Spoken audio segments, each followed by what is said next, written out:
یہ پیر میر علی شاہ صاحب رحمۃ اللہ علیہ، یہ تصفیہ ما بین سنی و شیعہ، یہ جتنے سادات کو آج تکلیف ہو جاتی ہے، میرا ان سے یہ چیلنج ہے کہ وہ پیر میر علی شاہ کو تو سید مانتے ہیں نا،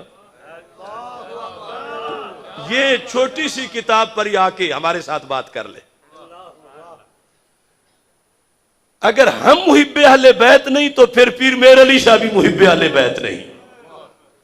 اگر ہم محب اہل بیت نہیں تو پھر یہ کشف المحجوب والے گنج بخش بھی محب اہل بیت نہیں۔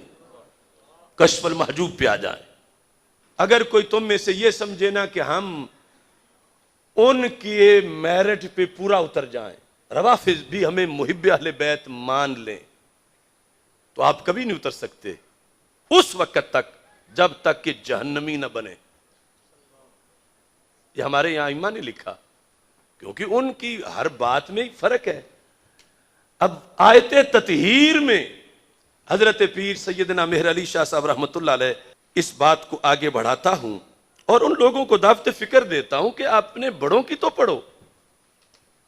ہمارا صرف یہی قصور ہے کہ ہم نے ان کو پڑھا ہے اور ان کے حوالے ہر جگہ پہ دیتے ہیں۔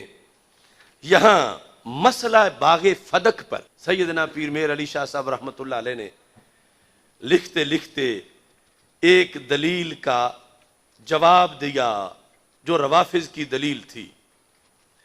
روافض نے کہا کہ سیدہ فاطمہ رضی اللہ تعالی عنہا کا مانگ لینا، دعویٰ کرنا کہ یہ میرا ہے، بس یہی کافی تھا۔ ابو بکر صدیق رضی اللہ تعالی عنہ جو بھی کر لیں آگے سے وہ کچھ نہیں کر سکتے۔ کیوں؟ روافض نے کہا انہیں چادر تطہیر حاصل ہے اور صدیق اکبر کو چادر تطہیر حاصل نہیں ہے، اور چادر تطہیر کا مطلب معصوم ہونا ہے، اور معصوم غلطی نہیں کرتا۔ تو پھر حضرت فاطمہ رضی اللہ تعالی عنہا کا دعویٰ تو اس آیت سے ثابت ہو گیا۔ اب دیکھو، لوگ کہتے ہیں تم بھی مان جاؤ تو فرق کیا پڑے گا؟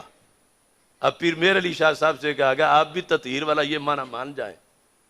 آپ نے فرمایا میں کیوں مانوں یہ معنی، اگرچہ بات میری امی جان کی ہو رہی ہے، لیکن ہم نے وہ ماننا ہے جو قرآن نے بتایا ہے۔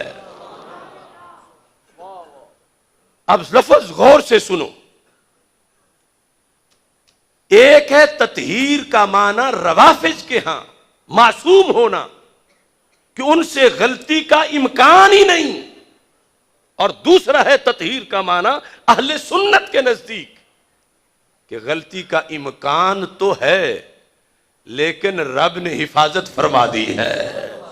لفظ سنیں، فرماتے ہیں کہ اس موضوع پر ایک اور دلیل جو فریق مخالف کی طرف سے دی جاتی ہے وہ یہ ہے کہ اللہ تعالیٰ نے بموجب آیت تطہیر اہل بیت علیہم رضوان کو پاک گردانا ہے، لہذا سیدۃ النساء رضی اللہ تعالی عنہا فدق کا دعویٰ کرتے ہوئے کسی ناجائز امر کی مرتکب نہیں ہو سکتی۔ یعنی جب وہ معصوم ہیں تو وہ ناجائز بول کیسے سکتی ہیں؟ یہ روافض کی دلیل ہے۔ کہتے ہیں اس دلیل کا تفصیلی جواب آگے چل کر آیت تطہیر کی فصل میں دیا جائے گا، یہاں اتنا کہہ دینا کافی ہے۔ یہ اگلے جملے جو ہے نا، میں بولوں کوئی بھی آج کا بولے تو دوسری طرف سے فوراً کہا جائے گا ان کے دل میں کوئی مروڑ ہے، اور یہ بول رہے ہیں پیر میر علی شاہ صاحب،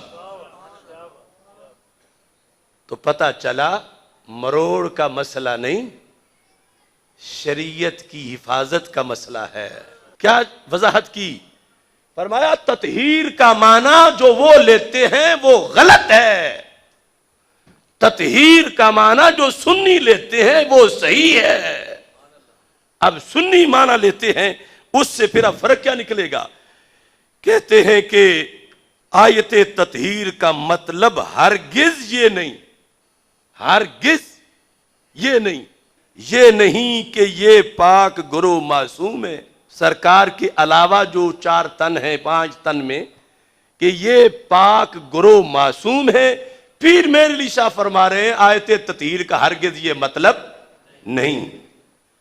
تطہیر ہے مگر یہ معصوم نہیں. کیوں؟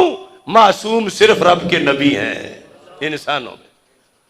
تطہیر کا جو معنی رب نے دیا وہ بھی بڑی شان ہے، لیکن تطہیر کا یہ مقصد نہیں کہ انہیں نبیوں کے ساتھ ملایا جائے. نبی معصوم ہیں انسانوں میں. اور یہ فرمایا کہ آیت تطہیر کا مطلب ہرگز یہ نہیں کہ یہ پاک گروہ معصوم ہیں اور ان سے کسی قسم کی بھی خطا کا سرزد ہونا ناممکن ہے. یہ مطلب نہیں. خطا کا سرزد ہونا ممکن ہے. یہ پیر میر علی شاہ صاحب تطہیر کا مطلب بتا رہے ہیں کہ خطا کا سرزد ہونا ممکن ہے. تو پھر فرماتے ہیں اس کا یہ مطلب ہے کہ اگر بمقتضائے بشریت ان سے کوئی خطا سرزد بھی ہو تو وہ عفو و تطہیر الہی میں داخل ہوگی. رب عفو کر دے گا. یہ نہیں کہ خطا ممکن ہی نہیں رہی. لہذا فرماتے ہیں سیدۃ النساء رضی اللہ تعالی عنہا کی تحریک اور سلسلہ جنبانی نے ہم کو سمجھا دیا کہ آیت یوصیکم اللہ فی اولادکم للذکر مثل حظ الانثیین میں خطاب امت کی طرف ہے اور خلفائے ثلاثہ کے علاوہ اہل بیت پاک علیہم الرضوان نے بھی باغ فدق کے غیر مورث ہونے کو اپنے عمل سے ثابت کر دکھایا اور سارے عالم پر واضح ہو گیا، سارے جہان پر، کہ جناب سیدۃ النساء رضی اللہ تعالی عنہا بھی بوجہ بدعت الرسول علیہ السلام ہونے کے ابدیت محضہ کی وارث ہیں اور اپنے والد ماجد علیہ السلام کی طرح ان کی عالی اور پاک شان بھی ملکیت کے دھبا اور خدائی فیصلے پر ناراضگی کے نقص سے منزہ اور پاک ہے. یعنی یہ فرمایا کہ مسئلہ باغ فدق میں یہ روافض تم دلیل نہ بناؤ کہ معصوم تھی تو مانگنا ہی حق کی دلیل ہے. پرانی خطا کا امکان تھا اور خطا پر تھیں، جب مانگ رہی تھیں خطا پر تھیں، لیکن جب آگے سے حدیث آئی تو ان کی یہ شان ہے کہ جن کے جگر کا ٹکڑا ہے ان کی حدیث سن کے سر تسلیم خم کر لیا.